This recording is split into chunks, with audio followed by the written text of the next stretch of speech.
As people are coming in, we just want to say welcome to you and thank you for joining us in this meeting. This is a Tuesday evening. People are usually busy with a number of things, but you have coined some time, you have spent some time, decided to spend some time with this very important session.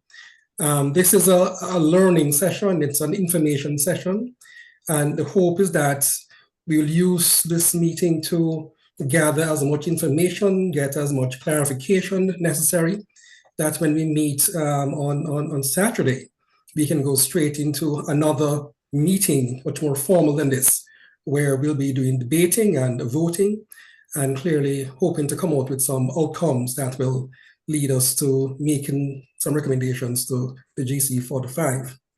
I'm happy to have a number of persons here who are going to be part of the process, and want to just acknowledge the work being done by a number of persons in the background. And just lift up our Executive Minister, Mark, for proposing this approach for us to deal with this. Because as you will know, we had an opportunity back in September, October to get some stuff done, and there were just some challenges there. So this is a learning session where we are taking questions of clarifications only, and through that, we will ask the proposers to get a minute or two, just to give an overview of the proposals, and then we will open into questions. So for those who are already here, welcome. I know we had about maybe 100 persons or a little more registered to be here, and I think maybe over time they will join us. But at the beginning, just want to pause to acknowledge the presence too of our online assistants, Michelle and John, and say thank you for the work that you're doing to ensure that what we'll get done tonight really will be important moving into Saturday. Let's pause as we have a word of prayer.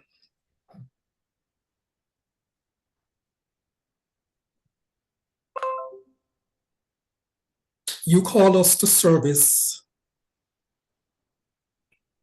to be your eyes and your ears, hands and voice in this, your world. To open our eyes not only to the beauty and love which you create, but to justice, hate and suffering that humankind generates. To open our ears not only to the chattering of this coming week, but the searching, fears, and questioning of all whom we shall meet. To open our hands not only to those we choose our lives to share, but in welcome, love, and fellowship to all who you draw near.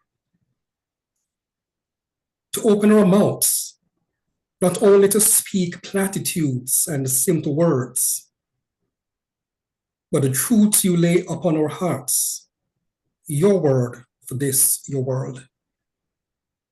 You call us to service, to be your eyes and ears, hands and voice in this, your world.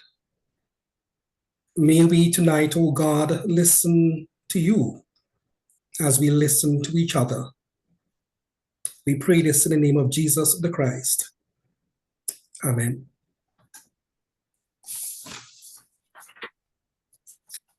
Again, the purpose of our meeting this evening is to get a sense of what the proposals are asking. This is an information session, and as such, we have 13 proposals, and we want to be able to get through all of them. We want to give everybody an opportunity to ask questions.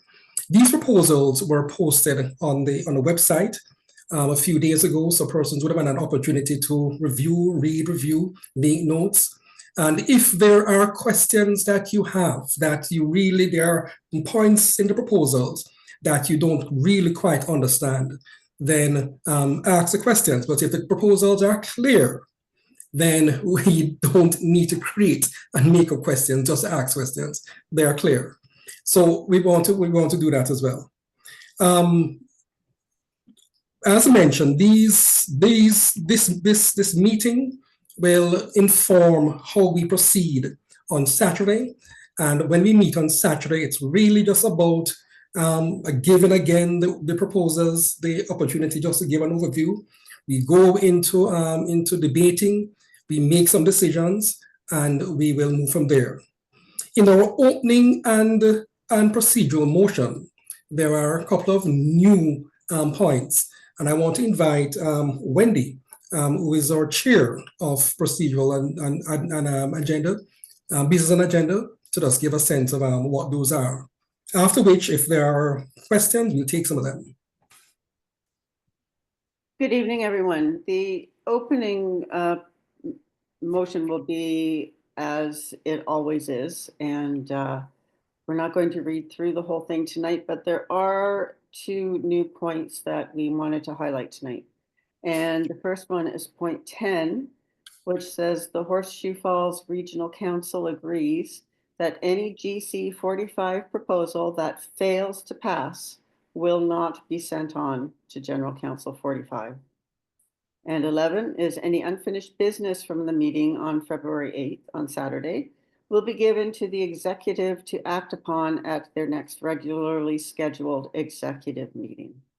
So those are the important new points that need to be looked at, and they will be in the opening motion on Saturday. And are there any questions about those?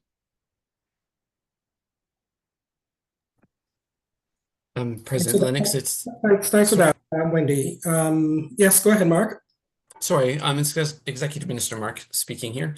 I think it might be good just to remind people to use the hands up button, which you will probably find under your react button. So Michelle Pettick has just done that, as that then puts you on the front of our screen so that we can see that. We're going to try really hard not to have questions being asked in the chat, because we do have someone who is visually impaired with us, and anything that gets typed into the chat automatically gets read into their screen reader, which then will talk over whatever someone else is saying. So if you're not able to raise your hand or ask a question that way, you can always private message me in the chat, and I will, I can then raise your question that way as well. Thanks, Mark. Thanks, Wendy. I'm seeing Allison's hand. Is that the question, the proposal? Yes, Allison. Yes. So I just wondered, so if we don't agree with any point in that initial proposal, can we ask for it to be lifted out on Saturday?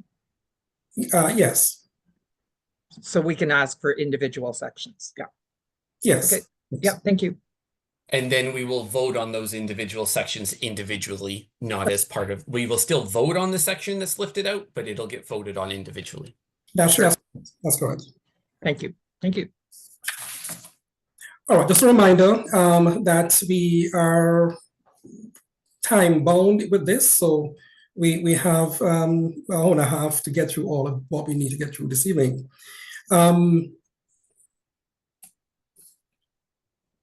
I want to move to proposal 2, and I don't know if Amadeus is here, but I already recognize Allison. And who are the proposers of this proposal? And ask just to give a minute to give an overview, and then we're going to open for any question of clarification that person may have. If it is as clear, then we don't need to ask question. We move to the next proposal. Proposal number 2. This deals with question before the proposals. Sorry, say again. I have a question before proposals. Is this question in relation to the proposal? Yeah, I'm looking at what Wendy put up. Yes. And it says if we don't pass the Saturday, it won't go forward. How do we assure quorum for that process on Saturday? when this is presented on Saturday, if you have question around this, we will lift it up as a question, a standalone question. And if there is any clarification that needs to be done, that will be done on Saturday. If it is presented to the floor and it is not passed, then we'll have some more conversation around it. Otherwise, if it is passed, then we move on to the next one. Is that clear, John? Well, I just want to make sure on Saturday, Yes. when we vote, that we have quorum. Yeah, for John, this is Executive Minister Mark. For a regional council meeting, quorum is like 20 or 30 people. So we will definitely have enough people at the meeting for quorum on Saturday. Thank you. Won't have to worry Thank about that. Based on this registration for this meeting and registration for Saturday, I think we already have over 100 persons registered. I would imagine that we'll have more than 25 persons present. Thank you. Okay. The second proposal has to do with the election limits for GC45 commissioners. And the authors of these, Amadeus and Allison, are present. Want to give one of you, not too sure who was it, has been identified to lead the overview, but to give one of you a minute or two to do an overview, and then we open for questions. Is that will be you, Amadeus? Yes. Yes. Okay. Please go ahead. Just before I begin, do I understand that because these proposals, there's 5 of them that all deal with virtually the same thing? Am I speaking to all 5 of those generally at once and then answering individual questions? No. This you're dealing with proposal 2. Okay. All right. Okay. Yeah. Go ahead. Okay. So for the election limits for general council commissioners is proposal number 2. We do believe that recent restructuring, the 2019 to regions, has consolidated power and decision making into fewer and fewer hands. So we want all levels of our church to be transparent and accountable. So we want to ask about time limited appointments. We believe that these can correct this issue. Because if we continue to ignore it, the distrust between regions and communities of faith will continue to grow. So that's my overview of what we're looking at for the election limits for general council commissioners. Thank you. Any questions? And remember a reminder, these are only questions for clarification. Any questions?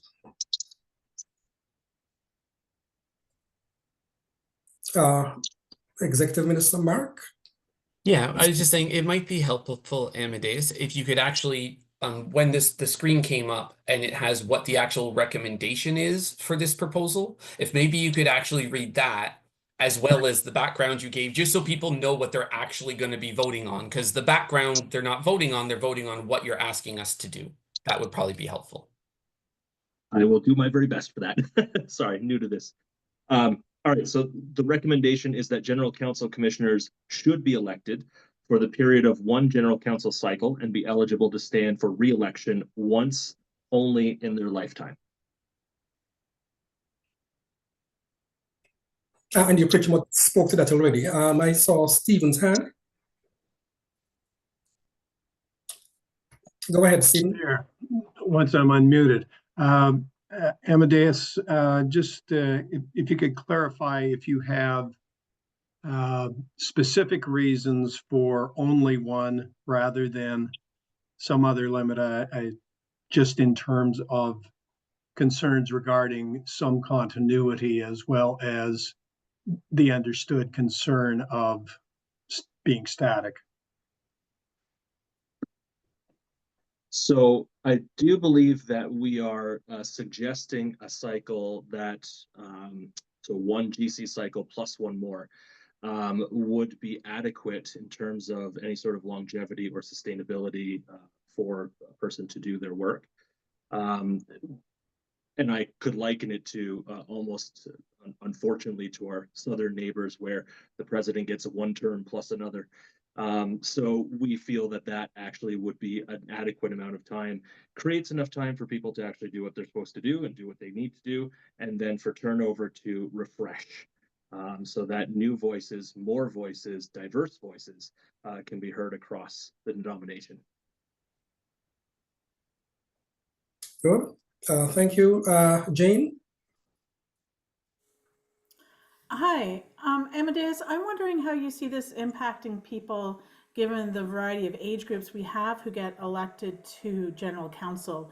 So if somebody was elected at 15 but are a part of the church into their senior years, they would only have one more opportunity to serve on general council. Is that how you imagine it? As it is written, yes, that is how I would imagine it, yes. Thank you. Marianne and Richard. Well, I didn't see Marianne. Marianne, go ahead. Excuse this basic question, but what is the period of one GC cycle, general council cycle?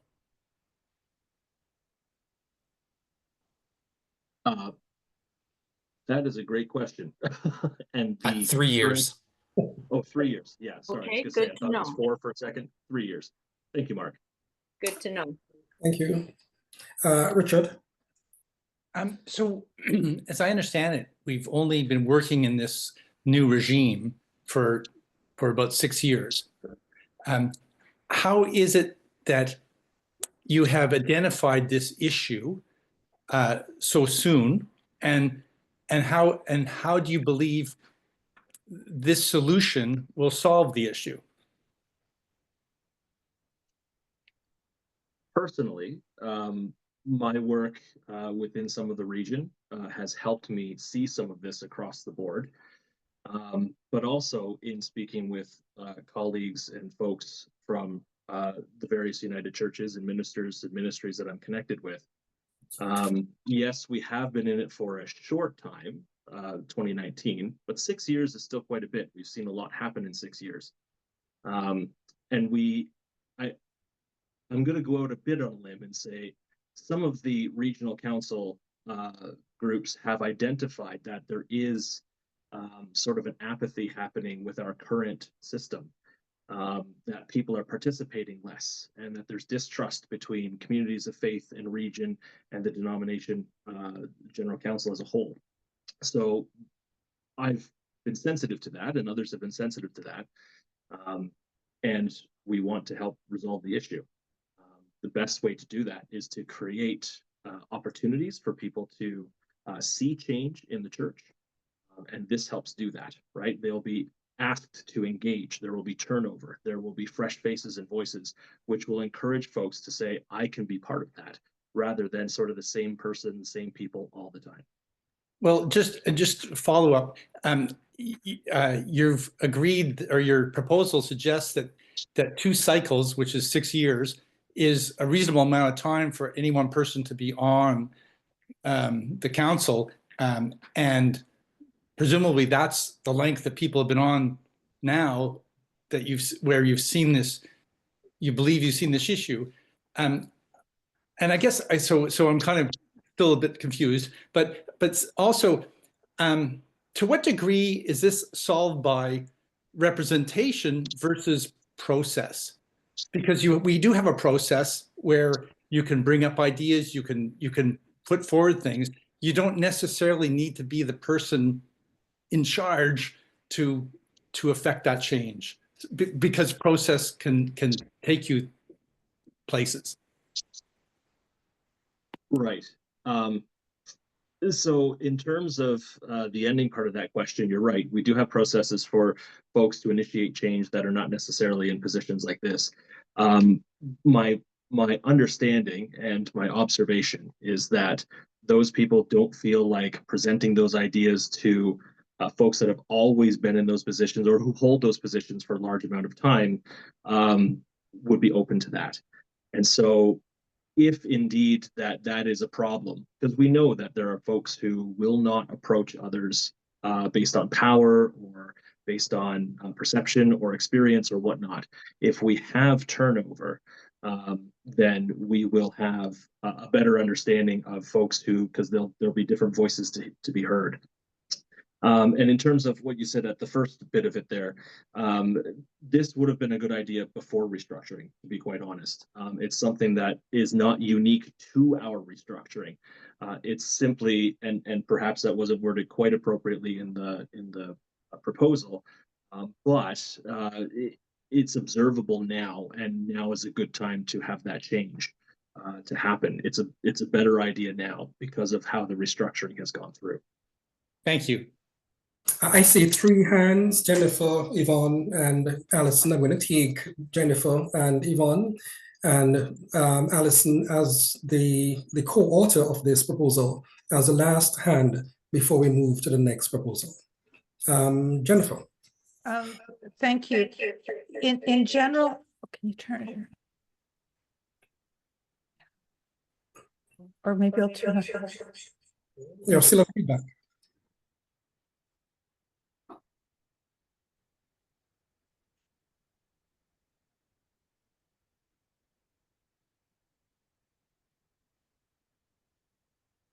In general, I think term limits are a very good idea. What I'm struggling with in this one is the 2 consecutive terms in a lifetime. I'm familiar with many organizations where you have to step away for a cycle or 2 before you can stand for re-election. I think that the point that was made about people who join a church, they have a very long time span, may have learned lots of things, may indeed be some we would want to be able to come in for a second term. So just wondering how that lifetime exclusion was decided upon.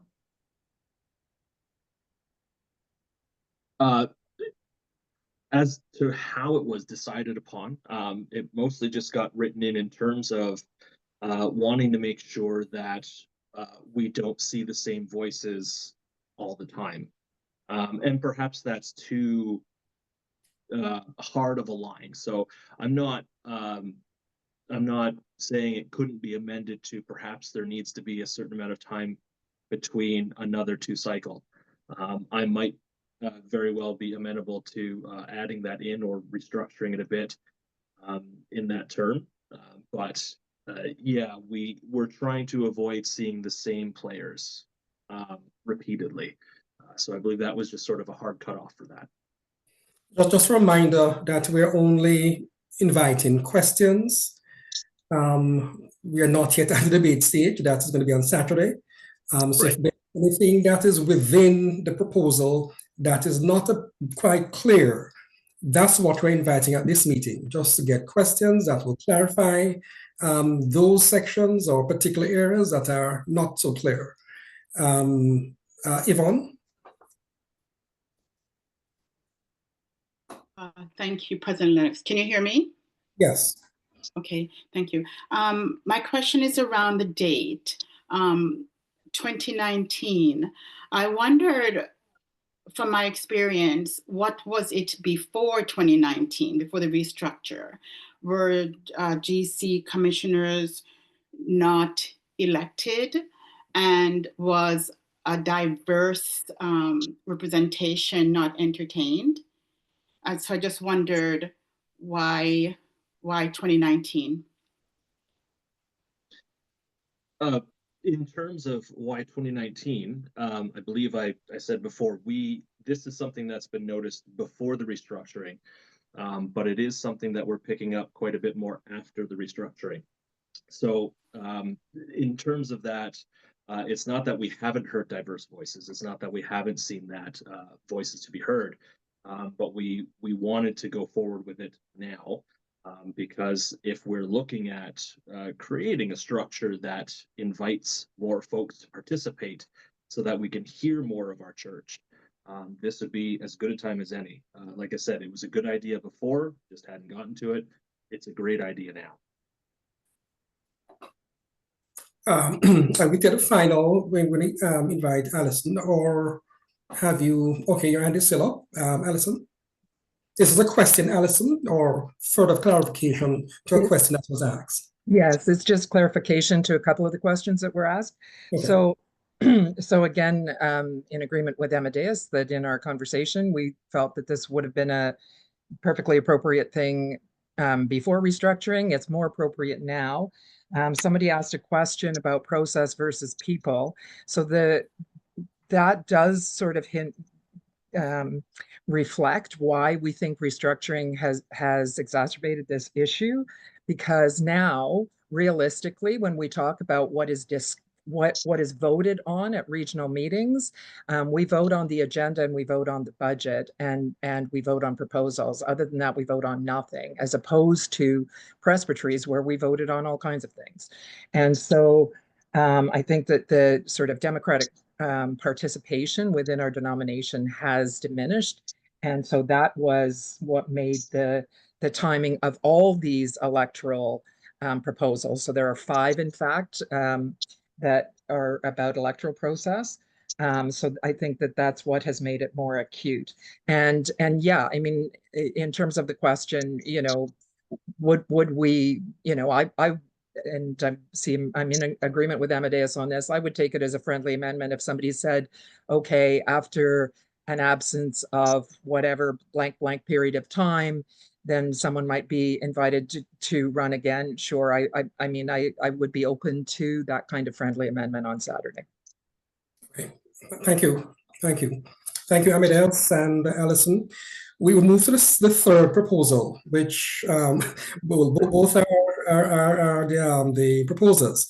It has to do with election process around the general secretary. And invite yes, please, thanks. You want to speak to that a bit, about over a minute, Amadeus, and then we invite questions? Of course. So very similar to before. Yeah. We are seeing what's happening with the general secretary here in terms of process and election. So we are again looking at implementation of time-limited appointments and for the actual voting process, actually, in terms of the general secretary.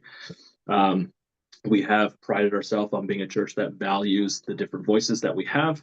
And post restructuring, we've seen that too much power and too few voices. And so we want to address this issue between General Council, the regions, and community of faith, as there is a lack of buy-in right now from the grassroots of our denomination. So the recommendation is that we fill the position of the General Secretary by election across the denomination in the style of a Category 3 remit process, though it is not a remit itself. It would not require a remit. To include all congregations within the denomination to have voice into this very, very powerful position. Thank you. We open now for questions, only questions of clarification. If what was offered by Amadeus is not clear, there is an opportunity to ask questions to clear that.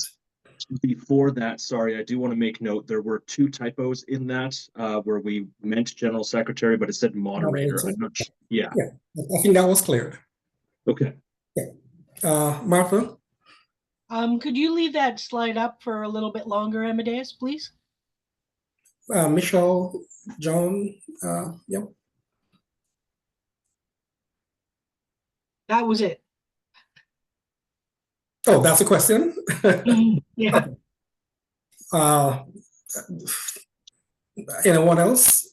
Except that if it is up, I'm not seeing the hands that are going to be raised to ask questions.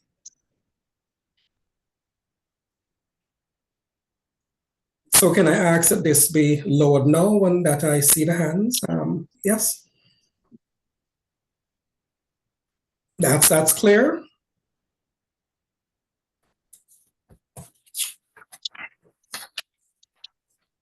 Pretty much the same as was the second proposal. So can you then move to the proposal number 4? And this is again the election. Deborah, is that the proposal 3? It is about proposal 3, yes. Please go ahead. I was just thinking about this now, but are there other staff positions that are elected positions besides the moderator? I can't, I don't know what the complexities are around electing a permanent staff positions, right? I think that's something we would need to think about. Okay, thank you. That's a question to Amadeus or, okay, Alison's going to respond. Sure, I can respond to that. So we actually are also proposing that executive ministers be elected as well. So yeah, this is something. Oh, let's see, I've got my hand still up there. So yeah, this is something new and granted would take some growing into, but we think that, you know, given the sort of lack of input that we have in terms of conversation that we used to have through Presbyterian conferences, that this has now become more important. And so rather than just have sort of figurehead positions be the ones, well, not figurehead positions, sorry, that was an inappropriate term, but it's important to have those positions that have so much power as elected. Thank you. Richard?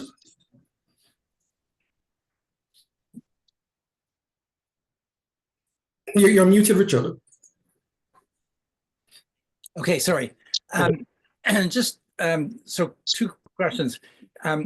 I hear the you mentioning that there's positions where there's too much power concentrated in these positions. So Richard, just remember we're asking for clarification. Yeah. So my question is, just for clarification, if there are questions you have to clarify what is not quite clear, go ahead. Okay. I was just looking for evidence of that, but if we want to wait till Saturday for that, that's fine. Yeah, because these statements are made without evidence, so it's hard to understand them. John, please. Thank you. Excuse me. I think using words like authoritarian are a little bit stiff. I think there's conclusions being drawn that maybe aren't church-wide, or, you know, I don't think I've ever seen the United Church being authoritarian, so I just react that way. Is there a question in there somewhere, John?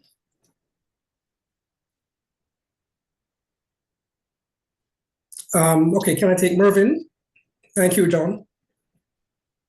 Would there be a selection process involved as to who is going to be a candidate for this position? And would that mean, in fact, that if there is to be a vote, there would be a need for more than one candidate? Otherwise, obviously, if there's only one person, presumably they would go into the position by acclaim. Correct. Currently, the General Secretary is selected by a subcommittee of the General Council. So what we are proposing is that a vote would take place using all methods and means available, including electronic, so that churches can vote on a person to elevate them to General Secretary. That's not really what I asked. What I asked was, would there be a selection process? And if so, would there be more than one candidate if we are going to have a vote? Sorry, yeah, the answer is yes. Thank you. Is there another question to this proposal? Merv, No, sorry, I'm trying to get my hand down. Okay, right. All right, we see Jeff, and then that will be the last question on this before we move to proposal 4. Jeff Lafayette, St. Paul's, Oakville. Just I think a question around the processing piece and the framing of the vote, right? So right now, any position that you're talking about hiring in would have job descriptions and so on, right? and that they currently do. For their job description, there are expectations, and there are definitely equity hires, meaning, you know, consideration of opening to all. What consideration as part of your framework would set that up so that an appropriate candidate, not just a popular candidate, but an appropriate candidate would be there? So I'm wondering if that part, I liked what was shared by your partner and growing into this, but I feel like there's a process piece that seems to be omitted at this point. So my question is where's the consideration to start that? I'm not trying to make an opinion on that. I'm really just asking, like, where's the consideration for the qualification and so on? Right. So yes, the process of selection, and this will answer a bit of the last question too, perhaps, is that it would be similar to the election process of the moderator. And so there would be folks, it'd be an application process, there would be people who apply to it, and there would be an election happen, chosen out of all of them. Again, open to friendly amendments in terms of adding that in if that's necessary on Saturday. I know that's not a question here today, but for Saturday possibly. If we've omitted that and it needs to be in there, that's understandable. But we would hope that the job description of these positions would also be very clear going forward. Thank you. I'm going to move us to proposal number 4.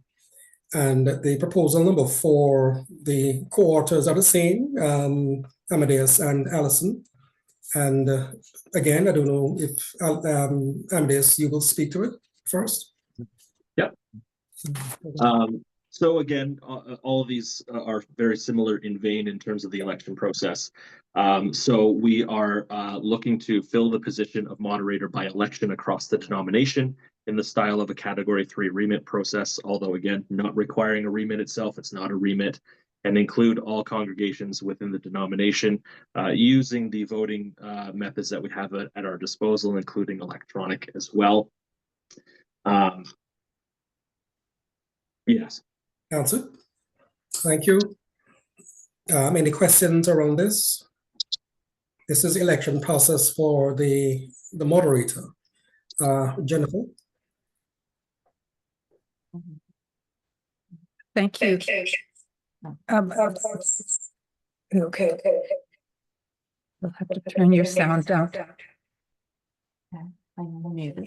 No, the sound, the volume button. Your volume button.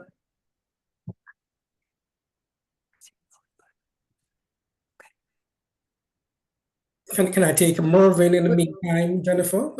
As you Okay, that should be better. Okay, yes, go ahead. My question is a broader question about the sorry. I'm understanding. So Jennifer. Concern that lies behind these. Jennifer, we're still getting a feedback from your let me just see what I can do about that.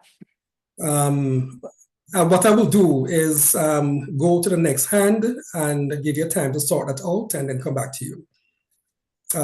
Mervyn, go ahead. Yeah, it seems to me that, I mean, if you're going to open up these positions to a number of candidates, you are perhaps opening up the process of kind of campaigning.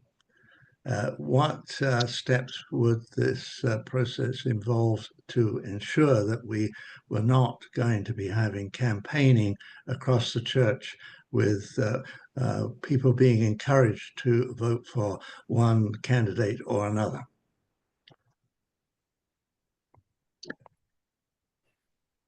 That is a good question. I can speak to that if you want. Okay, yep. Go ahead, Alison. So, I mean, I'm not entirely sure that, oh, I don't know if you can see me or not. I don't know what's happened here. We can see you. You Well, can? Okay. Okay, there. Yeah, number one, I'm not sure that campaigning is necessarily a bad thing. I mean, I'm interested to know why people feel called to such and such a position. I would like to know why the moderator felt called to the position. I would like to know why the general secretary felt called to that position. If that's what we mean by campaigning, I don't think it's a bad thing. I mean, if we're, saying that we'll give you a check for $200 if you vote for me, that might be a different matter. And so I mean, I think that it's like anything else. I mean, we've never seen that kind of, process before. But I mean, if there are things that you feel that need to be, built into the proposal in order to prevent that, I mean, again, we are open to friendly amendments of that kind. But I'm actually quite happy to hear why people feel called to these positions. Yeah, that wasn't quite what I had in mind. I was thinking more of groups within the membership of the church preferring candidates, one more than the other, and trying to persuade the wider church to vote for their candidate rather than another. I mean, I think that we have to, again, trust the integrity and reasoning of the decision makers, right? Okay. Thank you. Thank you. Thank you, Alison. Any other question around this proposal? Are you okay now, Jennifer, to come back?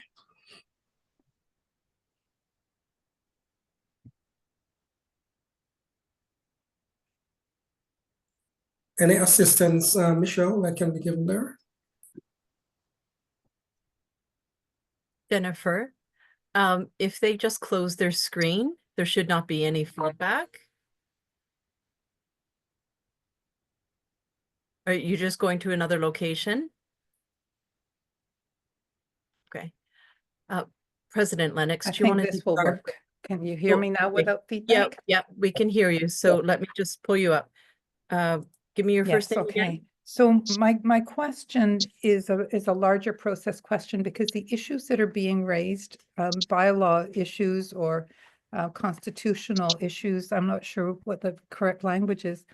I'm wondering if there isn't a governance committee or a review committee that would be looking at the structure to help address these questions, because they are complex, and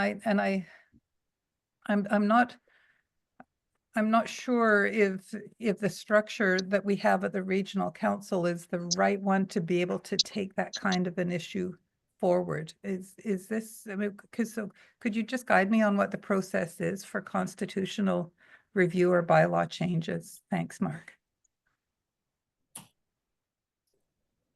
Sorry, Mark. Would you like? Is that Amadeus or Alison will respond? Otherwise, I'll ask Mark if you want to offer a word. Sure, Mark. Let Mark go ahead. Okay, go ahead, Mark. Okay. Thanks, Alison. So part of what the process is if and this will go for all of these proposals, if the regional council feels like what the proposal is asking is something that the regional council would like general council to look at, then when we get to the votes on Saturday, you vote yes to send it to the general council.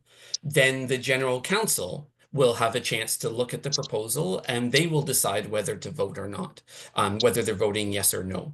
If the general council then votes yes on the proposal, it would then go to a governance type committee to help work out the kinks of enacting such a thing. What we have to remember when we're voting on Saturday on any of these proposals, we're not voting to enact them. What we're voting is the Horseshoe Falls Regional Council is saying that we think this is a good enough idea that we want general council to look at it in August, and for them to make a decision, to have the opportunity to make the decision on whether they should vote for this going forward. So if you don't feel that any of the proposals that we're going to be talking about on Saturday, if you don't feel that it is a change that you think is needed in the church, then you vote against it. If you feel it is a change that you think you would like to go to the next level to have people keep thinking about it, then you vote for it.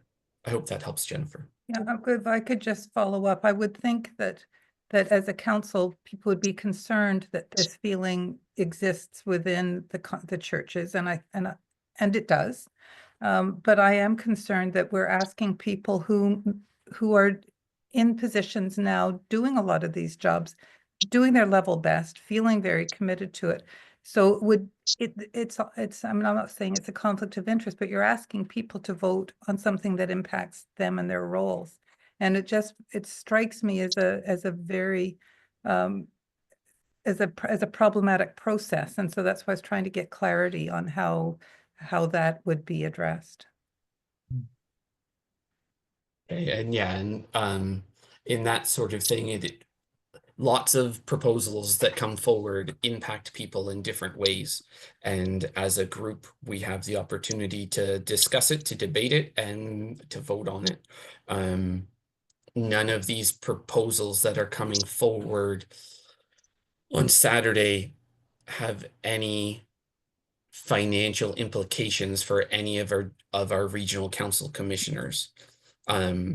So there isn't a conflict of interest from a financial gain for a regional council commissioner to be voting on whether the moderator should be elected across the church, for example. So while I understand your concern, this is the process that we have for dealing with these sorts of proposals. So it's the process that we will be following. So thank you.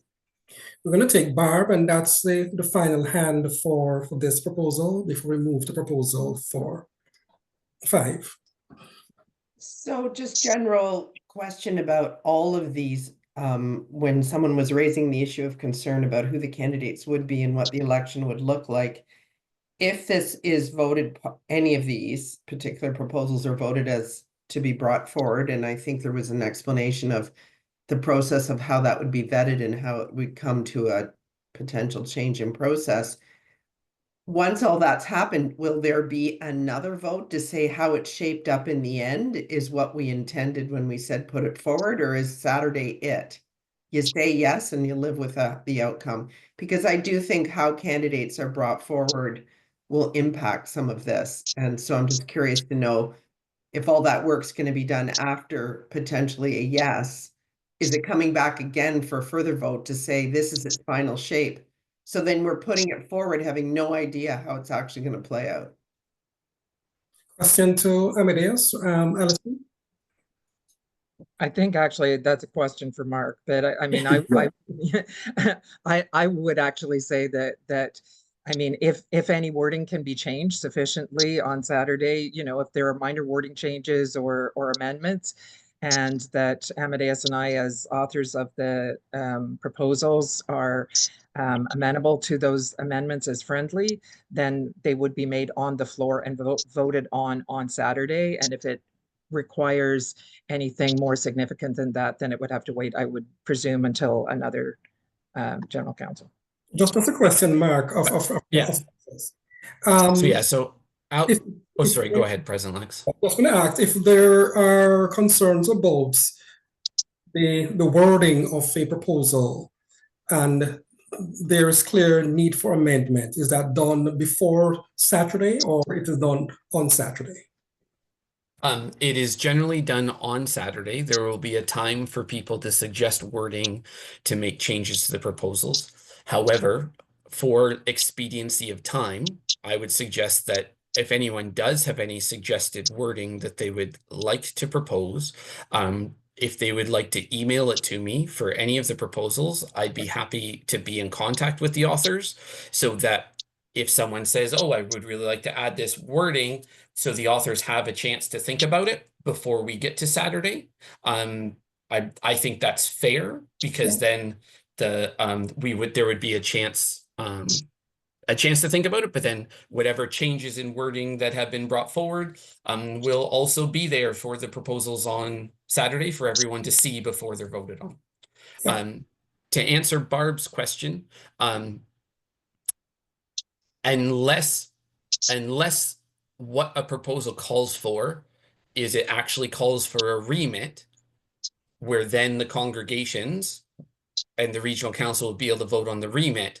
Once we pass the proposal to general council, we are then entrusting the members of general council, the people who we elected from Horseshoe Falls Regional Council and who were elected but from every other regional council at general council, to make a decision on that proposal.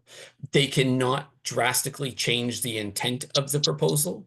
So, for example, the very first one that was setting a term of 2 terms for general council commissioners, if that's what we sent forward, they couldn't change it to say, yeah, 2 terms, but then if they take a year off, they can do 2 terms. And then if they take a year off, they can do 2 terms. Like, that drastically changes the intent of what that proposal was. So they wouldn't be able to make that big of a change to it. It is basically what the proposal is, with then they would have the chance to make friendly amendments as well that do not change the intent of the proposal. But once we vote for it, it doesn't come back to us to vote again, unless it's in the form of an actual remit, which I believe only one of the proposals that we have would require a remit, because it's asking for a remit. Thank you. Thank you. Can we move to proposal 5, which is pretty much in the vein of the 3 previous proposals? This has to do with election process for the regional executive ministers. Is that, again, Amadeus going to speak to that for a minute? Yep. Again, in the same vein as before, we haven't changed too much here in terms of that. We are looking to seek to have regional executive ministers into the election process as well. So we want to fill the positions of regional executive ministers by election across their respective regional councils rather than by appointment. Thank you. Any questions of clarification around this? Oh, there's a second part, sorry, and limit the term periods that people are allowed to serve in those positions to be consistent with general council terms. So same as those first 2 proposals, 1 GC cycle plus another. Okay. I'm not able to see the hands. Okay, great. Yes. Questions around this?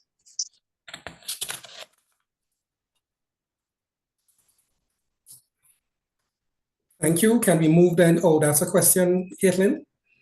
Sorry, just quickly, I'm wondering if this is something that would begin immediately if it was voted for, or if it's something like we would wait out the current until the executive minister retires or moves on, and then at that point begin this, or would the idea being that there would immediately need to be elections as soon as it was voted for, should it go forward? I believe that would be a question of process in terms of when proposals are enacted by general council. So they would likely be enacted right away, as far as I understand. Remits are ones that gets pushed to the election process, or the voting process. Thank you. Proposal 6.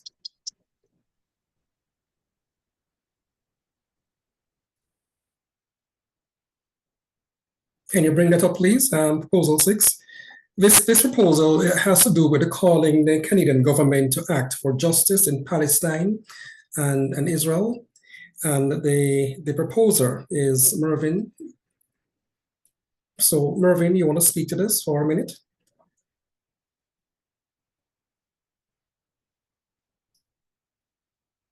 Has Mervyn left the meeting? Oh, you're here.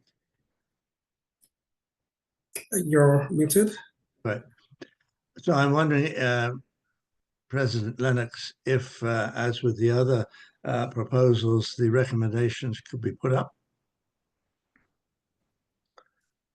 Can we have the recommendation up? Go ahead. Well, there are several recommendations. Yeah. Can you just cycle through it, please, John, so that he can read it? Why don't you just start reading what's there right now, Mervyn, and when you get to the end of the screen, Okay. it'll go to the next one. That the United Church of Canada urge the government of Canada to vigorously support, enact, and urge other nations to affirm the pronouncements of the International Court of Justice and the actions of the International Criminal Court. B, to support a permanent ceasefire in Gaza and ending armed attacks on Palestinians in the West Bank. C, make unhindered humanitarian aid of all kinds accessible to the civilian population in Gaza, either directly by Israel or by the imposition of a United Nations police force. D, to impose a complete ban on mutual trade in arms with Israel, both directly and through third parties, until all three parts of the Gaza ceasefire are completed.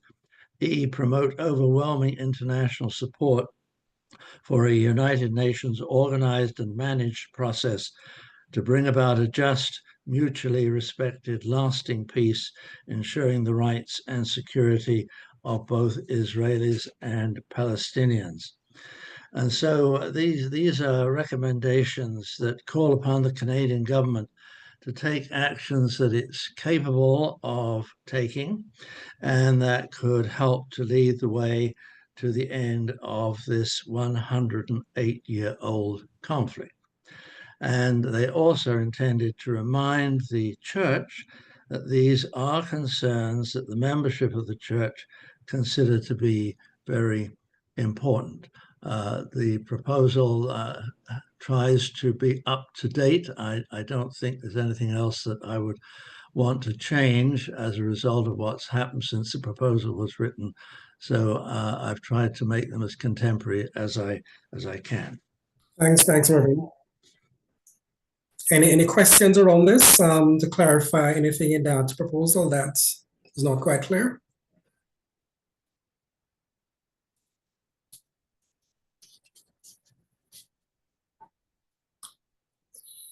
Thank you. That was quite clear, Mervyn. Proposal number 7 has to do with autonomy of communities of faith and their assets. And the authors are Alison and Amadeus. Okay. Since restructuring, many communities of faith have felt an increasingly large amount of distance between themselves and the national church, which have led some to think that perhaps the denomination is in disarray. So there are reasons for this, of course. There's been musings from the General Secretary about leaving the United Church of Canada Act behind. And so many are feeling stuck between the labels of corporation, charity, or church without much guidance. There is little to no transparency in what funds are used for, including staff salaries. Those are quite a mystery. And so it is congregations that bear all the maintenance and expense for buildings, yet all the buildings revert to their denomination, or to the denomination, at closure. But in a typical trustee relationship, trustees are compensated for the expenses of what they held in trust. So it is not a typical trustee relationship, and people are feeling spurned by that. So we have put forward then to some of this that the General Council should initiate a remit allowing any communities of faith that wish to cede from union to do so with all of their real estate and financial assets in place. Thank you. John? Sorry, you're muted, John. Sorry, we're not hearing you, John. You're muted.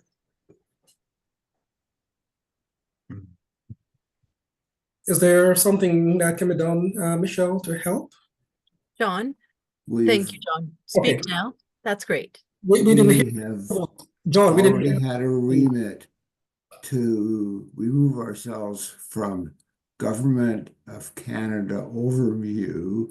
That remit or that vote did not pass, so we are still stuck. But I think we have to get, I think this is a Saturday thing, but I think we have to get away from being overseen by the government of Canada and becoming a standard corporation before we can do this.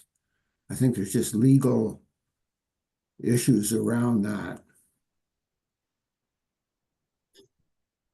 You're asking a question of that to Amadeus, John?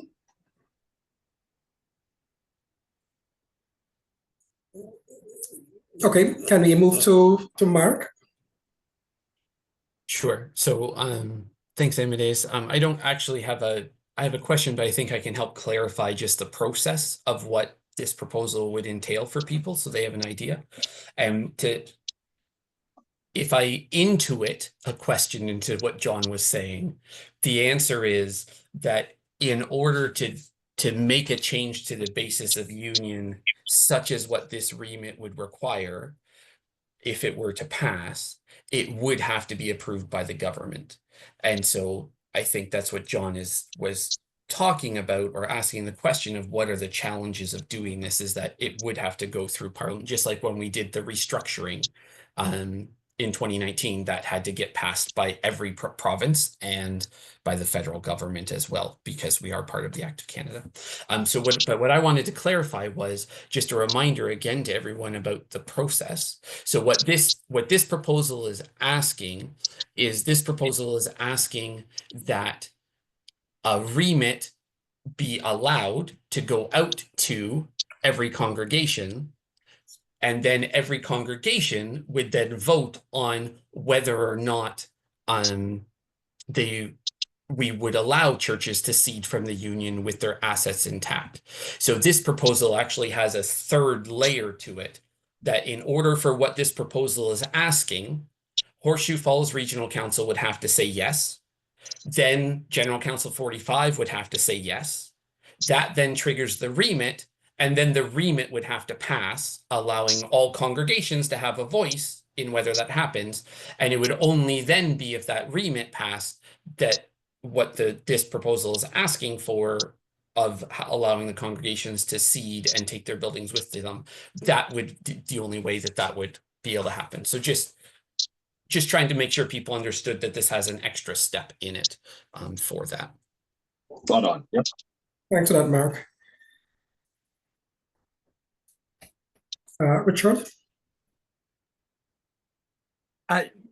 Do we even know, or how would we find out if this would even be lawful? Because it sounds very contrary to any of my experience in the not-for-profit sector. Usually there's a concept where when you're making a donation that's tax deductible, you can't benefit from it directly. And you sure, you can benefit from it by, like I give to United Way, my community benefits, I don't, and so on, whatever, but you don't, you're not giving it to yourself, right? That's not considered to be tax deductible. So I'm, it would make me worried that this would affect how the,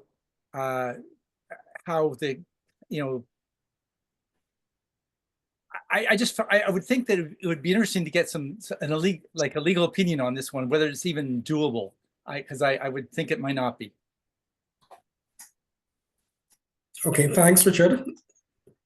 Is there a question around this? So we can leave this for a fulsome debate on Saturday. And I'm sure there are likely to be others that chime on this one. Can we move to proposal 8? And the proposal 8 has to do with senior management accountability, and the proposers are Amadeus and Alison. Okay. So while there is a great deal of accountability for congregational clergy within the denomination, there is much less accountability for those in executive general council office and regional office positions, particularly in the roles of general secretary, moderator, and executive ministers. The general secretary and moderator are accountable to the GCE, And executive ministers who are clergy are accountable to the Office of Vocation in the same way as other clergy. That is the issue. Sorry, that is what is stated here. The problem, however, is because members of the GCE have an ongoing direct relationship with the moderator and the general secretary, that could introduce unconscious bias into any evaluation that they have. And it has been our experience that the regional executive ministers have been treated vastly different from other clergy, even though that they're supposed to be held to the exact same standards. So the recommendation is that we implement an external review process by knowledgeable and unbiased Christian facilitators, such as Credence or the Alban Institute, for people in senior management specifically.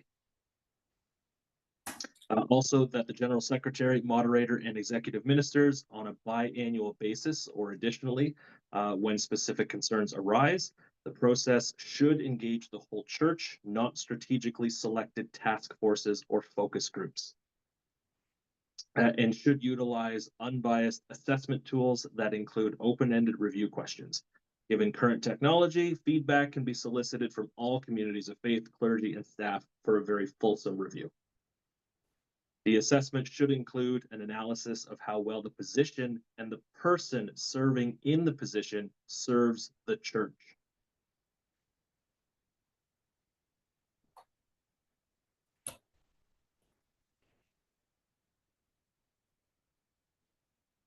That's pretty detailed. Any questions around that?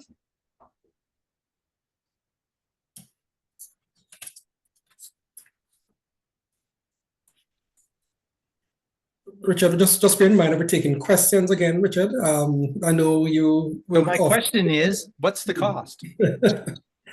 Because we need to know that before we can vote on it. So you're asking a cost question, Amadeus? I don't have a specific cost currently. I would imagine that these costs end up being parceled as they go, right? I haven't engaged with any companies at the moment, with either of these companies, to see what that would look like in terms of cost. But if cost is an issue, again, a friendly amendment is easily not a problem. Okay, thanks. Marcy? Hey, can you say a little bit more about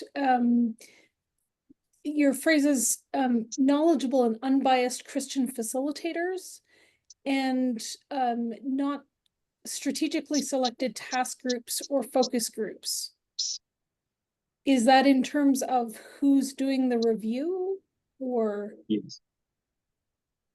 Yes, so we're concerned about when a group of folks who know each other review someone that they know and that they work with very closely. We're concerned about conscious or unconscious bias that could be impacting a critical situation that might arise where a complaint is made, or perhaps a process is being go through in terms of review. Those people could have unconscious bias that impacts those reviews. What we want are folks that are at arm's length from that to do those reviews, to look at people in the positions and how those people are serving the church, rather than the person themselves or how they're connected. Sybil and Mervyn, can I ask you to hold a bit? Alison, do you want to add more to that? I was just going to respond to the cost question, actually, which is that the Office of Vocation, regularly engages in review processes and which have sort of a typical starting point of about $5,000 to hire a reviewer. So I mean, I think that why would this be any different, kind of thing? So anyway, just sort of throwing that out there as we already have review processes in place, and so why would the cost of this be any different? Thank you. Going back to you, Sybil.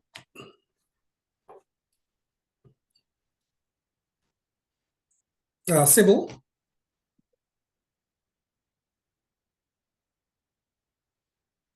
Can I then take Mervyn? Yes, I'm a little, I'm more than a little. I'm quite concerned about this being then So again, Mervyn, it's a question, just a question we're seeking.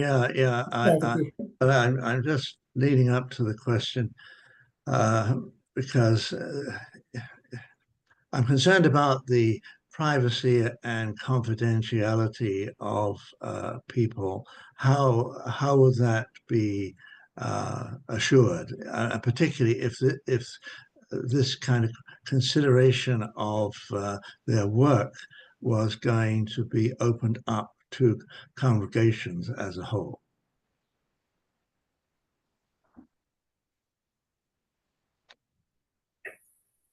Alison? Sure. So again, I think that there's a difference between whether we're talking about a review that is generated from a complaint or whether we're talking about sort of a general performance review. I think that the concern is that we need to have all engaged parties engaged, and so performance review could have a broader scope, obviously, than a review that's generated from a complaint. However, I mean, we have seen ministers put under review with letters from the Office of Vocation or from vocational ministers on church websites saying this minister is now currently under review. And so I think that if that can happen to ordinary, yes, we have. Oh, yes, we have. I'm not saying it hasn't happened. I'm just appalled that it has. Yeah, as am I. As am I. So I think that, again, I think that that the processes wind up being very different. And I think that the important thing is to ensure that all stakeholders have a voice. That's my concern here. Thank you. Marcy, I'm going to hold you for a while and go to Sybil. Sybil? Sybil, I need you to unmute yourself and start your video, please. It's Michelle speaking, tech host. President Lennox, let's go on to Marcy. Marcy? Thank you. Already in terms of Office of Vocation, investigations or reviews are carried out by independent investigators who are contracted and are not part of the structure of the church. So what I see here, the difference here is in terms of performance reviews. I'm not sure why the two have been put in the same motion. So maybe the people can speak to that. But also in terms of, for example, when a minister has a performance review, usually their M&P committee is part of that. We don't have a tradition within the church of going outside of the structure where somebody is in ministry for their performance reviews. And so I'm wondering why this suggestion that seems incongruent. So external review, we do hire external reviewers for review processes for clergy, but then the decision about what happens to those review processes still remains with the Office of Vocations, right? So the review committee at the Office of Vocations can decide to accept or reject any or all of the review, and also can decide what they want to do with it. Does the minister wind up not in good standings? Minister has to do remediation, blah blah. And so it still does remain within the Office of Vocation, even though we do have external reviewers. What we're suggesting is take the whole process out. In the case of clergy who are executive ministers, so that would be the case there, and again, so the process is a bit different for the moderator and general secretary, because right now those are completely internal processes. I forget the second half of your question. I think there was a second half that I might have missed. That's okay. So Again, Marcy, it sounded like you're going into the realm of the debate and okay. moving a bit away from the question. So we want to try to kind of restrict tonight's engagement to questions. And I'm just wanting to see if Sybil is okay now, but I'm not seeing her hand or her at all. So Callie, if you want to go ahead, and we'll take this as the last question before we move to proposal number 9.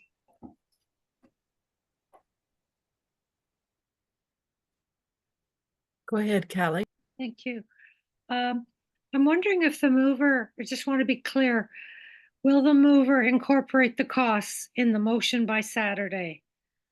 I'm finding this very, very difficult because there seems to be such a lack of trust in the church and its members, and it just does not feel like anything related to the United Church, its members, or its ministry to me.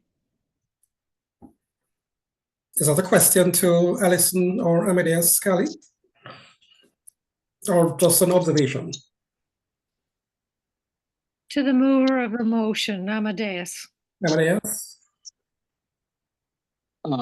We don't have a plan at the moment to incorporate a specific cost, because I imagine it depends on what you're reviewing, who you're reviewing, and costs will fluctuate.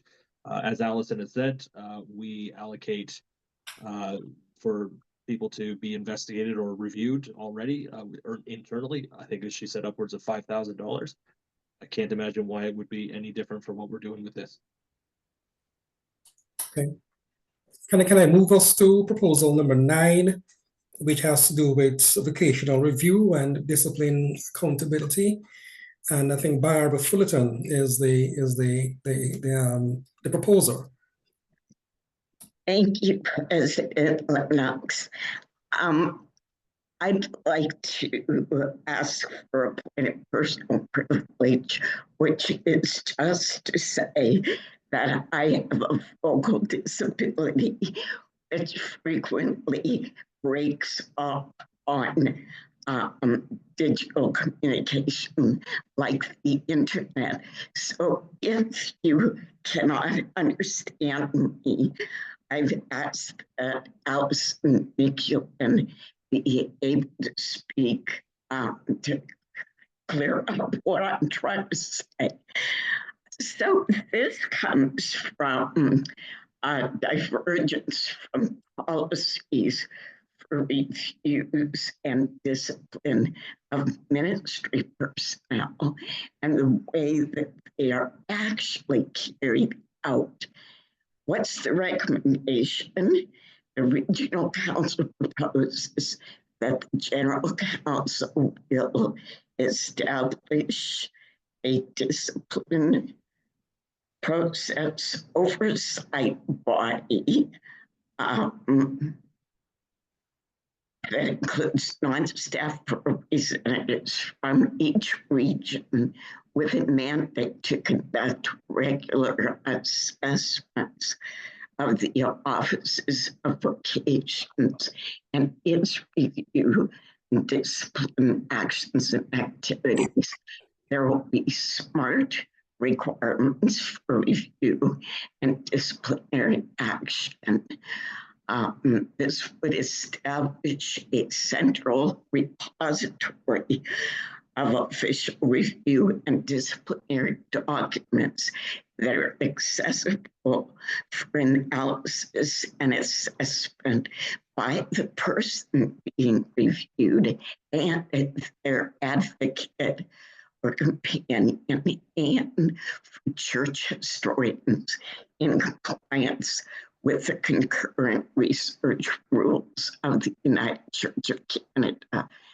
Upon completion of a review and or disciplinary process, the subject of the review and the subject's companions, families, and advocates will be invited to conduct a confidential review of all documents produced by the review and disciplinary process and structures, and give feedback on how the process of the Office of Vocations was carried out.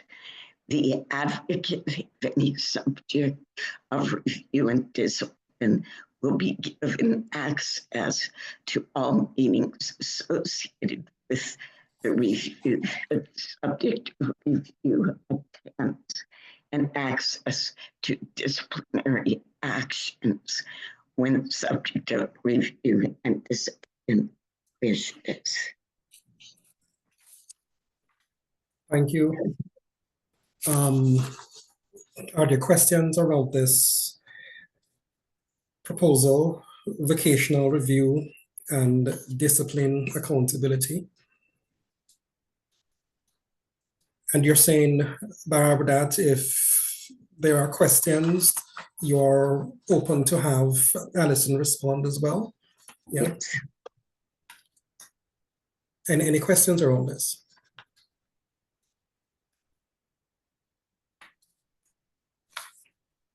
All right, thank you. Thank you. Again, on Saturday, if there are questions, we'll have a fulsome debate around it, and then we'll go into votes. Proposal number 10 has to do with remit and proposal integrity policy. And again, it is Amadeus and Alison that are the proposers. Great. The remit and proposals process was designed to allow for democratic input across appropriate groups within the denomination so that our decision-making process is upheld with integrity to ensure our identity as a conciliar church and give voice to many and all in our church. But we've recently witnessed legal loopholes allow for prior remits to be circumvented using the proposals process. So we are recommending A, and we must make a public and consistent commitment to the remit process by affirming and enforcing who General Counsel is accountable to when remits are circumvented, with a mandate to name exactly who General Counsel is accountable to and a process for when these events do arise, along with appropriate guidelines on process to remedy the situation. The party General Counsel is accountable to should have unbiased and appropriate representation to promote a fair decision in the remedy. The mandate should be specific, and the guidelines should seek to not encumber or burden those reporting the situation needlessly. This effectively closes the legal loophole that has been used to make decisions within the denomination that were previously turned down through the remit process. B, we must advise the manual committee to close these legal loopholes by editing the wording of section F1 to include the following. The General Counsel will, with due diligence, check its records for remits that match or resemble the proposal under consideration to ensure that there is no conflict with a previous decision of the denomination. If such a conflict exists, the proposal should be turned down in favor of the party attempting the remit process again to see if the wisdom of the church has changed. General Counsel will not pass any proposal that conflicts with a previously passed or failed remit without consulting with the same bodies that previous remit came from. In that event, a tertiary remit can be initiated to see if the wisdom of the church has changed.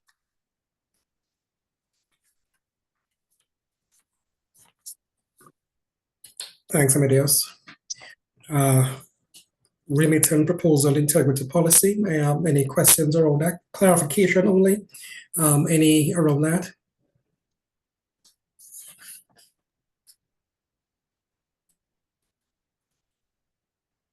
Callie? I just wondered if the mover would identify who we are.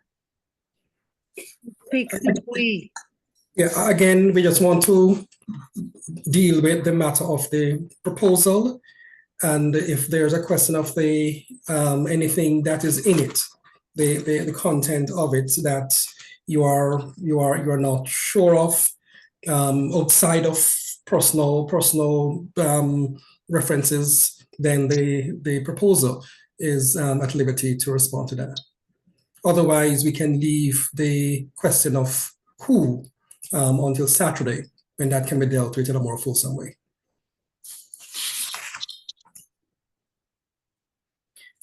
If there are no other questions around this, we can move to proposal number 11. And this has to do with election process for general counsel executive. And the proposers, Amadeus and Allison. Okay. This again kind of goes back to the other ones that we had talked about before. It is another about the election process itself. We are recommending, in addition to ex officio members, members of General Counsel Executive should be elected across the denomination. The election process should be similar to the voting on a Category 3 remit, but again, would not be a remit itself. And include all congregations within the denomination. The number of ex officio members should never exceed the number of elected members as well. At least 50% of the members of the executive of the General Council must be members of the United Church Pension Plan in accordance with the requirements of the pension plan. Elected members of the GCE should have time-limited appointments. They should be elected for the course of one general council, 3 years, and should be eligible to stand for re-election once only in their lifetime instead of the 6 years defined that term. Instead of the 6 years defined, that term currently exists. Not sure what the end of that is, but anyway. Okay. Election process for general counsel executive. Any questions around this?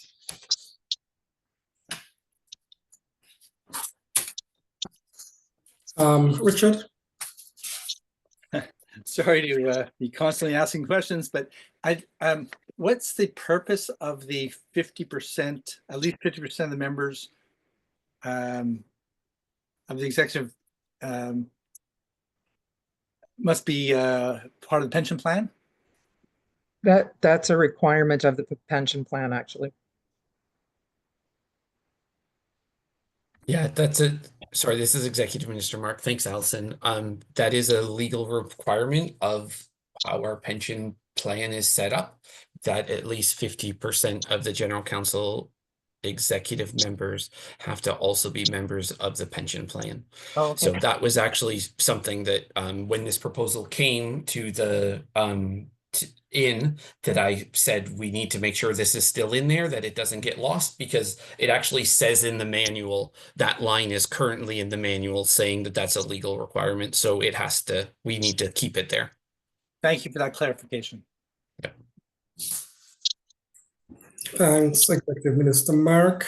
Thanks for the question, Richard. Any other question?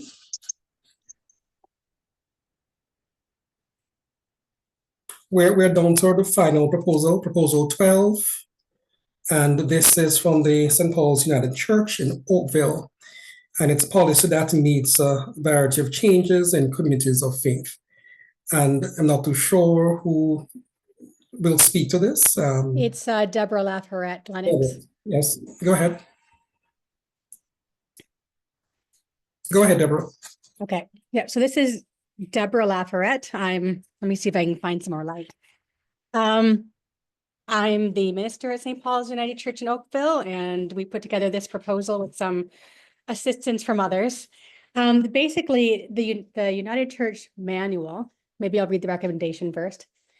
Policy needs to recognize practical ministry. It would be helpful to the life of communities of faith to explore the operative or practical theology that currently exists within the church on change and movement in communities of faith. So I've all heard two suggestions. One recommendation might be to add items to G.1.3. Maybe I'll just say that right now, G.1.3 in the manual says that churches can change in 4 ways. Let me find I've lost the page already. Those 4 ways are, and you can help me, but amalgamations is one, closing is another, relocating is another one, and I think the 4th one is reforming, which means become a single point charge or become a multi-point charge, that kind of thing. So currently, those are the 4 ways that they say that the manual currently says a church can change. So what I'm suggesting is that we add items to G.1.3, for example, migrations, mergers, or other changes in consultation with the regional council. But this might, if we do that, we might create a need to continually add items. So another recommendation, which might be more effective, would be to remove G14 and G15 and create a handbook that includes processes on all the different changes that might occur in the life of a congregation. This would expand instead of limiting the different ways a congregation might imagine a way forward. I don't think I need that part. Just to say that this just expands because of what's happening in our church right now with the amount of change that's happening and the different ways that congregations are creating dreams and creating visions of how they might move forward.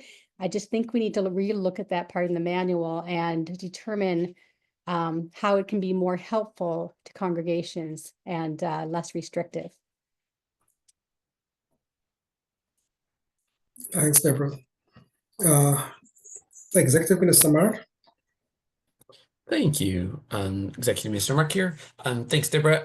Again, as I've done previously, I don't necessarily have a question for clarification, but because this proposal is giving options, I just wanted to clarify how we could move forward with that so people are aware on Saturday.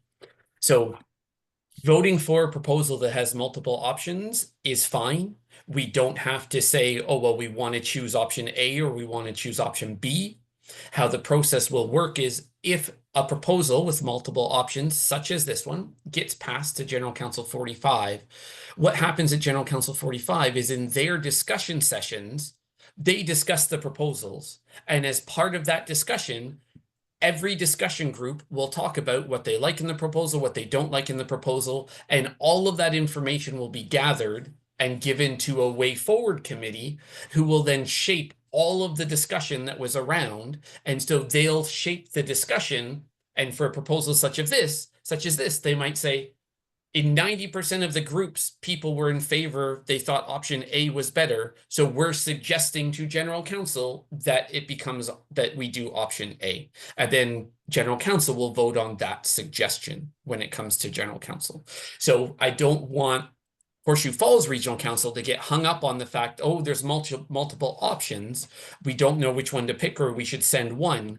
Sending a proposal with multiple options such as this one allows the General Council to have a discussion, and in their discussion, it will be shown which of those ways forward is the way they want to go. So I just don't want people to get caught up on, oh, we can't give them choices. We have to pick one. If the Regional Council really feels strongly that only one of the options is the way to go, the Regional Council could make that suggestion on Saturday and the proposal could get changed if it's an agreement. Actually, no, it can't. Sorry, I take that back. Because this proposal is coming from a congregation, from a community of faith, we actually can't make any changes to it. So this proposal, when we talk about it on Saturday, we will be talking about it as it is. And debating it as it is and then voting on it as it is. So, but that is why I wanted to make sure people weren't hung up on the two options, because it is fine to send it with multiple options to General Council. Sorry, I got a little bit confused there by myself at the end, but I hope that helps people.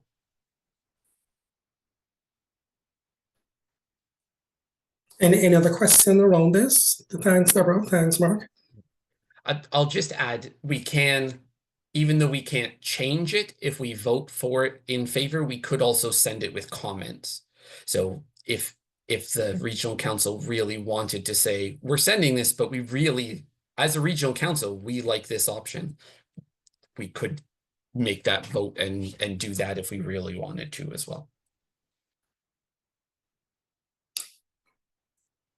Thank you. Just a reminder that whichever proposal is not passed on Saturday, will not move on to the GC45 for assuming we pass that on Saturday. We have to vote on that. Yeah. So just to bear that in mind. I think we're at the end. I don't think there is a 13th. No, there isn't. But what's left for me to say? Thank you. I mean, thank you. We had 12 proposals. We were able to get as much clarification as possible. And we invite persons to come back on Saturday. We meet at 9 o'clock. And what we hope to do is to go straight into debates. Some of that kind of started from tonight, but on Saturday we want to enter into the formal debate process. And at the end of each proposal, there is a debate, and then there's a vote. And whichever way the vote goes, that declaration will be made. Just want to say thank you to all the persons, and I know 85% of the proposals came from in different parts from Addison and Amadeus, and you've brought some things for us and the region to think about, and that will be done even in a more broader way on Saturday. So the invitation is for persons to come back on Saturday at 9, when we'll have this online. And the link has been presented in the book. So there's a booklet, there's a link, and it's the same link, I think, that is going to be available for persons to access the meeting on Saturday. And that is where we stop. Just to say thank you. Thanks to Mark, who really, I need to just give some flowers for this, because, you know, Mark was a person who kind of initiated that we have it this way, have a way of teaching, a way of learning, a way of coming together to understand the proposal first before we get into the big meeting of voting. And thanks also to the online support, John and Michelle, who were able to ensure that what we were talking about tonight, we were able to see clearly. So thanks for that as well. On Saturday, we're going to be having some persons, and for the procedural motion, name some persons that will be at the meeting that we just need to lift up and highlight and get their place known as part of the meeting. One last question, Mark, before we close. Sure. I was just wondering, or wanted to offer that from this information session, like if anyone still thinks of another question for clarification, please send it to me, so that then again we can try to make sure we have found the answer. A couple of questions tonight we didn't necessarily have an answer right away for. So if you think of any others that you'd like to ask for Saturday, please send them to me, and we'll make sure that we do ask and answer them for Saturday. But that just also might help speed up Saturday a little bit. If you think of an extra question, it just might help speed up the day on Saturday. So that was just an idea. Anyone's welcome to reach out to me with questions if they have any. You want to put your email in the chat, or well, sure. Yeah.